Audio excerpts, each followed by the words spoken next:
মাটি শুধুই একটি রাজ্যের নয়, এই মাটি এক সংস্কৃতির, এক সাহসের, এক অদম্য লড়াইয়ের। এখানে ইতিহাস লেখা হয়েছিল কবিতার কলমে, প্রতিবাদের কণ্ঠে আর নারীদের অপরিসীম শক্তিতে। এই শহর বহু প্রাচীন স্থাপত্যের এবং ঐতিহ্যের। এই শহর কবিতা, চিত্রকলা, সিনেমা আর বিপ্লবের, যেখানে প্রতিদিন হাজারো স্বপ্ন তৈরি হয়, প্রতিদিন নতুন পথ চলা শুরু হয়। কিন্তু বাংলার পরিচয় শুধু শহরে সীমাবদ্ধ নয়, এখানে নদীর স্রোতের মতো বয়ে চলে জীবন। রবীন্দ্রনাথ বলেছিলেন, নারী আপন ভাগ্য নিজেই গড়বে। সে পথেই এগিয়ে গিয়েছিলেন সত্যজিৎ রায়ের চলচ্চিত্রের আরতি থেকে শুরু করে সুচিত্রা সেনের শক্তিশালী চরিত্র, আর আজকের যুগের অসংখ্য বিজয়িনীরা। এবার সময় এসেছে নতুন গল্প শোনার। আসুন বিজয়িনীদের পথ চলা শুরু করা যাক।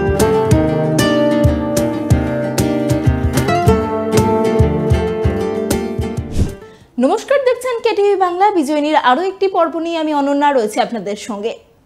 আজকের প্রজন্মের ছেলেমেয়েরা যেখানে শহুরে জীবনের খোঁজে ব্যস্ত, নানান কেরিয়ার অপশন বেছে নিয়ে, সেখানে আজকের আমাদের যিনি বিজয়িনী, তিনি বেছে নিয়েছেন একটি ব্যতিক্রমী পেশা।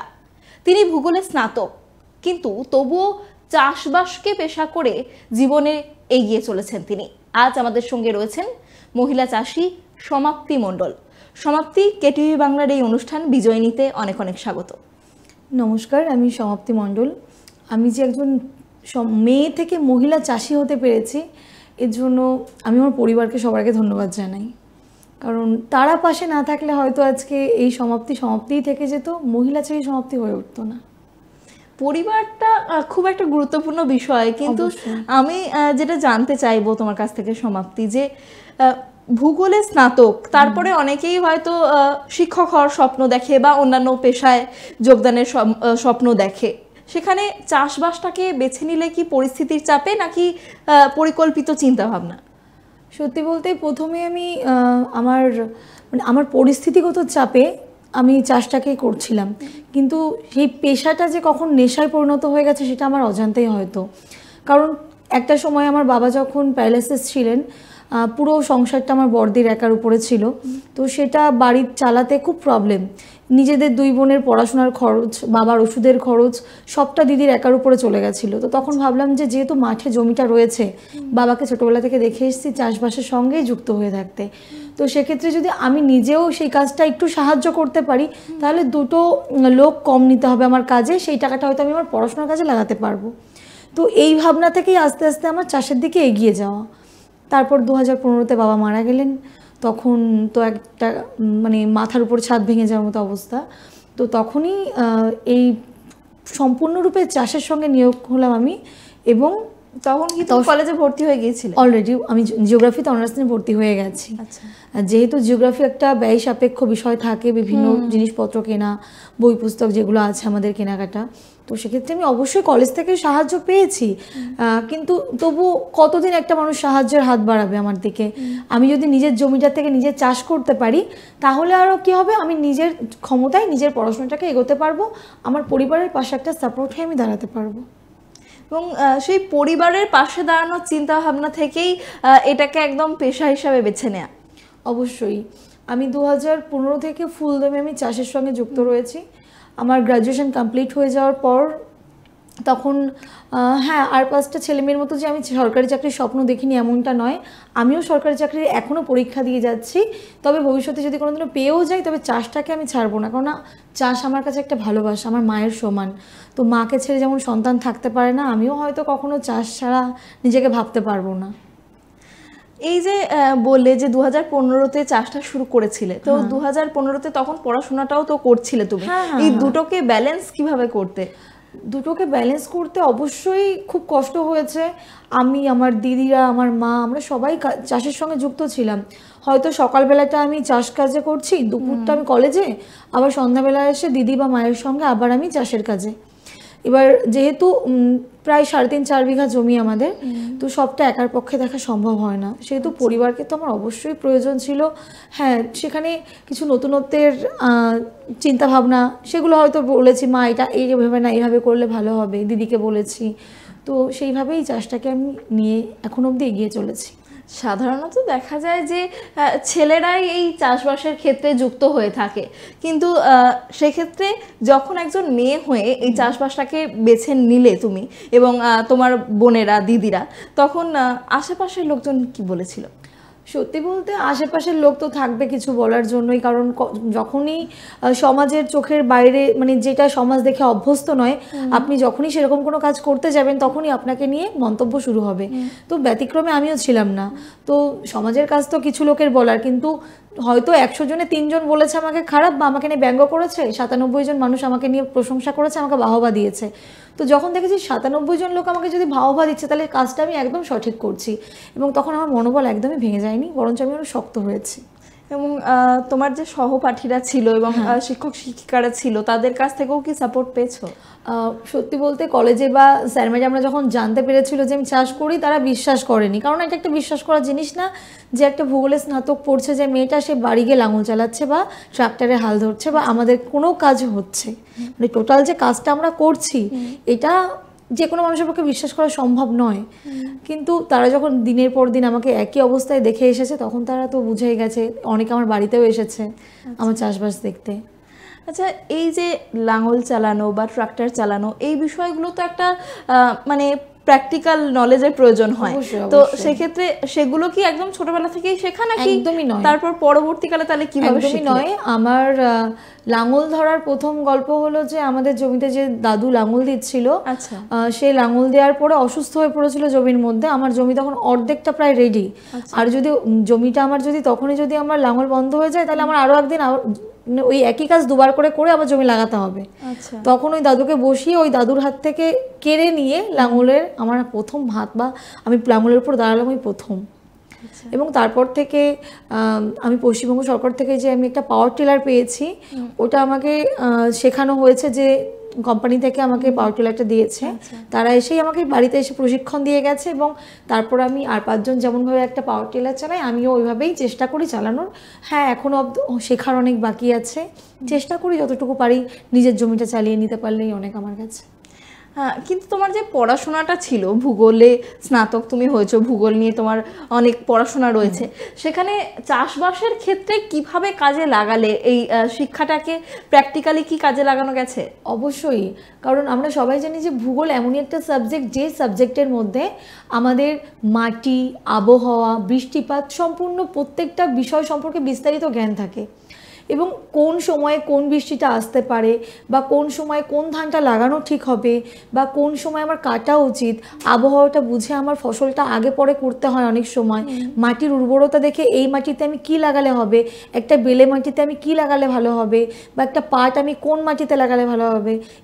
আমার জমিতে যখন বেলে দোআঁশ মাটি, আমার ওটাই ধান বা তৈলবীজ জাতীয় জিনিস যেমন ভালো হয়, বা যেখানে কৃষ্ণ মৃত্তিকা ধরনের মাটি রয়েছে বা এঁটেল মাটি রয়েছে, সেই সমস্ত জায়গায় কি হবে, পাট জাতীয় দ্রব্য যদি আমরা তন্তু জাতীয় দ্রব্য যদি লাগাই, তাহলে সেটা ভালো হবে। আমি যদি আজকে ভূগোল না পড়তাম, এইগুলো সম্পর্কে জ্ঞান হয়তো আমার মধ্যে আসতো না। তো আমি তো অবশ্যই মনে করি ভূগোল পড়ার জন্যই আজকে আমি এই বিষয়গুলো সম্পর্কে তো সহজে বুঝতে পেরেছি।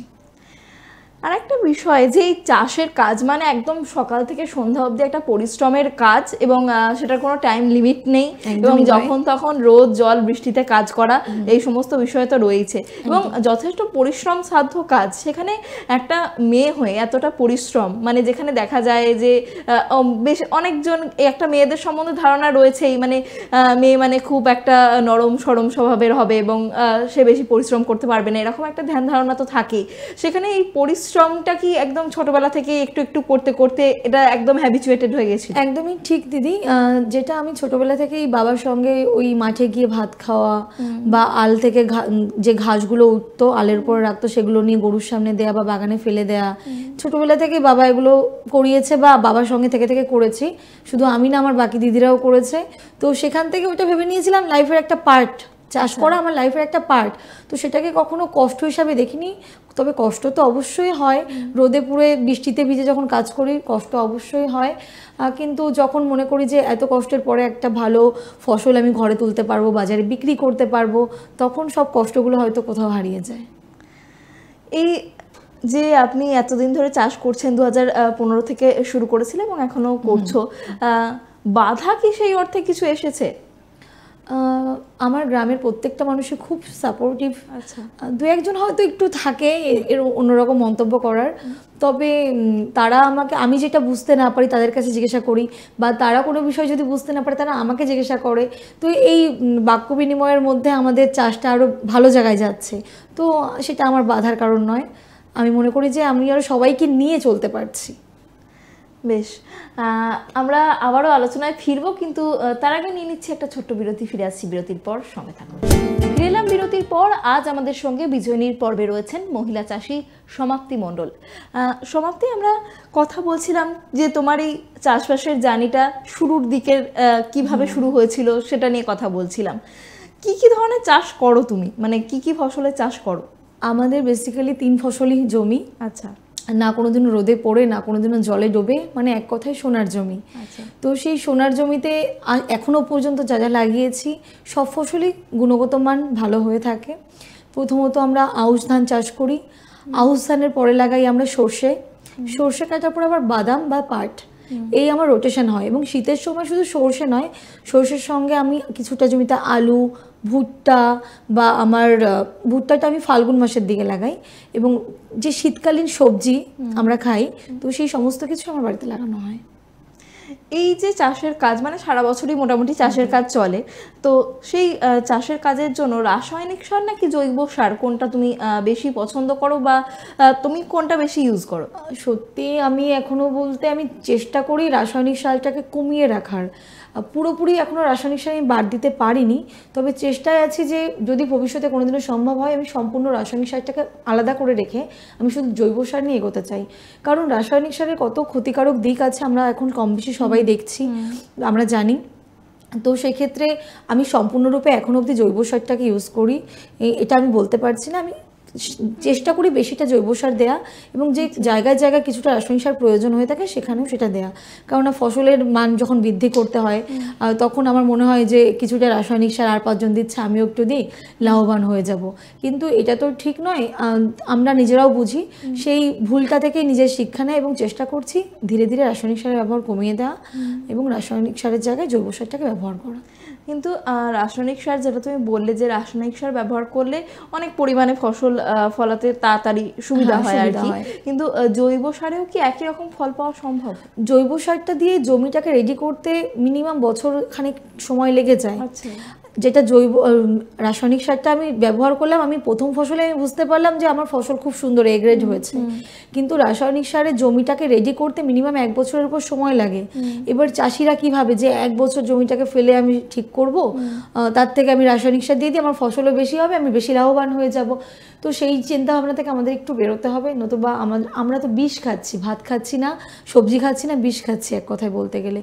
তো আমাদের চাষিদেরও ভাবা উচিত যে আমরা যেন জৈব সারের দিকে সবাই এগোই, যার জন্য আপনি সবাই যাতে ভালো থাকতে পারি। তোমার এলাকার যারা চাষি রয়েছেন তাদেরকেও কি তুমি সচেতন করো এই বিষয়টায়? অবশ্যই আমি সবাইকে সচেতন করি যে তারা যতটা পরিমাণে সম্ভব রাসায়নিক সারটা কমিয়ে দিক, জৈব সারের পরিমাণ বাড়াক। এবং আমাদের ধানের পরে যে ন্যাড়া জমিতে পড়ে থাকে, আগেকার বাবাদের সময় দেখে এসেছি যে নাড়াগুলোকে পুড়িয়ে দিতে, কিন্তু বর্তমানে সবাইকে সেটা বোঝাই যে আমরা যদি ন্যাড়াগুলো পোড়াই তাহলে সেটা আমাদের বায়ু দূষণ ঘটায় এবং আমাদের শ্বাসকষ্টের সমস্যা হতে পারে বা বিভিন্ন রকমের সমস্যা বা রোগাগ্রস্ত হতে পারি। তো এখন আমাদের ওইদিকেও দেখেছি যে অনেকেই সেই যে পদ্ধতিটা ছিল ন্যাড়া পোড়ানো সেটা বন্ধ করে দিয়েছে এবং সেগুলোকে আমরা পচিয়ে আবার অনেকে জৈব সার বানিয়ে ফেলছি। তো আমি যেটুকু বুঝি, আমি তো এখনো অনেকটা বুঝে পারিনি, সামান্য যেটুকু বুঝি আমি চেষ্টা করি অন্যদেরকেও সেটা বোঝানোর, যাতে পরিবেশটাও ভালো থাকে, আমরাও লাভবান হতে পারি। প্রযুক্তির অনেক রকম ব্যবহার তুমি তোমার চাষের ক্ষেত্রে করো, আমরা এটা শুনেছি। তো কি কি ধরনের প্রযুক্তি তুমি ব্যবহার করো সেই সম্পর্কে যদি একটু বলো। প্রযুক্তির ব্যবহার তো প্রথমে বুঝতাম না। তো আমি হাবড়া 1 ব্লকের বাসিন্দা। তো আমাদের হাবড়া 1 ব্লকে যিনি কৃষি আধিকারিক ছিলেন বা এখনো আছেন যারা, তাদের মাধ্যমে জানতে পারি যে প্রযুক্তিগতভাবেও চাষ করা যায়, যেটা আমার ধারণার বাইরে ছিল। আমি পলিমালচিং পদ্ধতিতে আমি আমাদের পটল চাষ করেছিলাম, যেটার ফলে আমার অনেক পরিমাণে শ্রমিক খরচা কমে যায়। যেহেতু আমি ফসলটা বিক্রি করছি, আমি লাভ হচ্ছে বেশি, কারণ আমার ওই শ্রমিক পলিমালচিং মানে মাটির উপরে আস্তরণটাতে সম্পূর্ণ প্লাস্টিক দিয়ে, কালো ধরনের একটা প্লাস্টিক পাওয়া যায়, ওটা দিয়ে ঢেকে দিতে হয়, তাহলে ঘাস কম উঠছে। ঘাস কম উঠলে আমার মানে শ্রমিক কম লাগছে, আমি লাভবান হব। আমি যদি চেষ্টা করি, আমরা দেখতে পারি যে আমি লাগিয়েছিলাম মেশিনের মাধ্যমে ধান চাষ করেছিলাম আমি। তো মেশিনের মাধ্যমে ধান চাষ করার ফলে আমাদের কি হয়, তো আমাদের অনেক পরিমাণে শ্রমিক কম লাগে, প্রথম একটা কারণ। খরচ কম। দ্বিতীয়ত, আমরা যখন মাটির উপরে আমরা ধানের বীজগুলো ছড়িয়ে বীজটাকে বড় করে আবার টেনে তুলে আবার জমিতে লাগাচ্ছি, যখন ওই রুটটা ছিঁড়ে যাচ্ছে, যখন টানছি শিকড়গুলো ছিঁড়ে যায়। কিন্তু আমরা যদি ট্রের মাধ্যমে বীজ তৈরি করে মেশিনের মাধ্যমে লাগাই, তাহলে কোনো গাছেরই ক্ষতি হচ্ছে না, না কোনো শিকড় ছিঁড়ছে, না কোনো কিছু। তো আমি মনে করি যে এই নতুন পদ্ধতিতে চাষ করাটা ধান চাষের পক্ষে ভীষণ লাভজনক। এখানে শ্রমিক লাগছে না, আমার গাছের গ্রোথ নষ্ট হচ্ছে না। কিন্তু এই চাষটা করতে গেলে একটা সমস্যা হলো, অল্প জমিতে করা যাবে না, তাহলে খরচা বেড়ে যাবে। আপনি যদি বেশি জমিতে করার চেষ্টা করেন তবেই আপনি লাভবান হবেন, কারণ অল্প জমি মেশিনের একটা খরচা থাকে যে মেশিনটিতে লাগাতে হয়, কিন্তু অল্প জমিতে হলে খরচার পরিমাণটা একটু বেড়ে যায়। চেষ্টা করবেন একটু বেশি পরিমাণে জমি হলে, তারপর যদি এই চাষটা করেন তবেই আপনারা এই চাষটা লাভবান হতে পারবেন। এরকম তো আরো অনেক পদ্ধতি রয়েছে। এবং আর একটা বিষয় আমি এখান থেকেই আসবো, যে আমাদের দেশের ক্ষেত্রে বা আমাদের পশ্চিমবঙ্গের ক্ষেত্রে আমরা যদি দেখি যে গ্রাম বাংলার যারা চাষি রয়েছেন তাদের অনেকেই অর্থনৈতিকভাবে পিছিয়ে পড়া, এবং তারা চাষটা হয়তো করছেন কিন্তু কোনোভাবেই অর্থনৈতিকভাবে সেভাবে লাভ দেখতে পাচ্ছেন না, বা অনেকটা পিছিয়ে যাচ্ছেন অর্থনৈতিক ক্ষেত্রে। তো এটা কেন? তারা কি এই পদ্ধতিগুলো জানতে পারেন না, বা সচেতনতার অভাব রয়েছে সেই কারণেই কি? সেটা সম্পূর্ণরূপে যে ভুল এটা বলবো না, তবে বর্তমান সময়ে দাঁড়িয়ে আমাদের যে সমস্ত বীজের দাম যে পরিমাণে বাড়ছে, যে পরিমাণে রাসায়নিক সার বা জৈব সারেরও যে পরিমাণে দাম বাড়ছে, যে জৈব সার যারা কিনে চাষ করে যে পরিমাণে প্রত্যেকটা সারের মূল্য বৃদ্ধি পাচ্ছে, সেক্ষেত্রে দাঁড়িয়ে একটা গরিব মানুষ কিনে চাষ করে লাভবান হতে পারছে না, কারণ তারা কি বাজারে দাম পাচ্ছে না ঠিক করে।